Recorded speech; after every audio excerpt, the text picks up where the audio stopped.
J'espère que tu vas bien. Aujourd'hui, nous verrons quel est le son le plus effrayant que vous ayez jamais entendu. Bienvenue sur la chaîne Questions-Réponses. La chaîne où vous trouverez réponse à tout. Aujourd'hui, Caroline Lemoine, Julien Barcoudet, Xavier Desvaux et Michel Verreug vont nous présenter leurs réponses.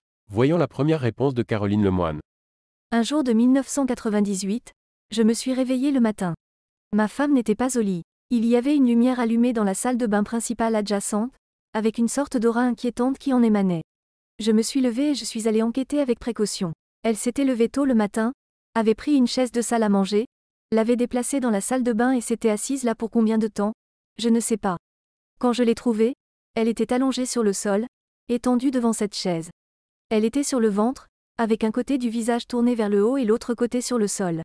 Je l'ai retournée. Le côté qui était sur le sol a émergé et je pouvais voir que sa peau de ce côté était décolorée, bleu, vert, un jaune maladif. Mais son sang s'est ensuite déplacé de ce côté du visage et tout semblait normal. Elle ne respirait pas. Elle était encore chaude. J'ai couru vers le téléphone et j'ai appelé le 911. En rentrant en courant vers la salle de bain, j'ai ouvert les portes d'entrée. Au diable le chat d'intérieur seulement. Le répartiteur du 911 est resté avec moi et m'a donné des instructions sur la réanimation cardio-respiratoire. J'ai fait les pompes thoraciques, puis je lui ai insufflé de l'air par la bouche. Elle a exhalé. Le son de cette expiration était le plus effrayant que j'ai jamais entendu, c'était le son de la mort. Je me suis assis et j'ai su qu'elle était morte. Puis les ambulanciers étaient là. Ils étaient stationnés à environ 800 mètres de cette maison, c'est une des raisons pour lesquelles je l'ai achetée. Son aorte avait éclaté. Elle m'a laissé avec 2 enfants, une fille de 14 ans et un garçon de 10 ans. Mes enfants ne se sont jamais complètement remis de cela. Moi non plus. Nous continuons avec la réponse de Julien Barcoudet. Je suis syrien, et donc vous pouvez imaginer le type de son qui m'ont effrayé pendant la guerre. J'habitais dans le banlieue sud de Damas dans une ville qui s'appelle Jaramana. Et j'habitais vers la frontière de la ville de côté sud. Quasiment depuis le début de la guerre il y avait des manifestations dans la ville à côté, et donc elle a été assiégée et bombardée. Pendant l'été 2014 si je me ne trompe pas, j'étais assis sur le canapé, c'était vers midi, il n'y avait aucun bruit dans le quartier, la climatisation était allumée et c'était tout tranquille. Quelques minutes plus tard un enfer a commencé et qui n'a pas cessé pendant quelques mois.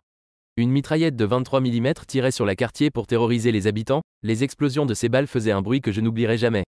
Ça ne faisait pas de dégâts énormes au bâtiment, mais le son que la balle faisait avant qu'elle frappe la mur et s'explose était insupportable. C'était pire que les obus, même pire que les bruits des missiles qui tombaient à 500 mètres de chez moi. Merci d'avoir lu et désolé si c'était long. Vous en pensez quoi? On va continuer avec la réponse de Xavier Desvaux. Il y a plus de 50 ans. C'était pendant un orage terrible. Nous étions boy scouts et tentions en vain de nous abriter sous une simple toile de tente, le double toit, des trompes d'eau. Les coups de tonnerre se succédaient, de plus en plus proches, puis la foudre est tombée à quelques mètres dans un fracas assourdissant. On n'a même pas eu le temps d'avoir peur, mais on s'est regardé après, étonné d'y avoir échappé. La réponse suivante est de Michel Verreug.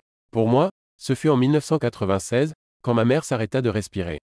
Oui, elle avait 80 ans et avait passé les derniers 6 mois à l'hôpital mais on n'est jamais préparé. Le malheur c'est qu'elle fut accidentée et resta aphasique sans pouvoir parler ni comprendre quoi que ce soit pendant les 3 dernières années.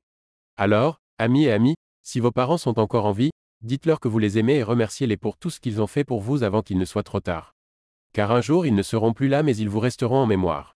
Oui, je sais, le silence qui suit la mort n'est pas un son effrayant, comme demande la question mais. Un silence peut être plus effrayant qu'un son, même si on se croit préparé. Voici mes parents en 1954. C'est la fin de la vidéo, merci d'être resté jusqu'à la fin. Si vous avez trouvé la réponse que vous recherchiez, merci de laisser un like et de vous abonner, ça nous aiderait beaucoup. On arrive à la fin de cette vidéo, vous pouvez continuer le débat sur cette question en commentaire avec la communauté. À très vite.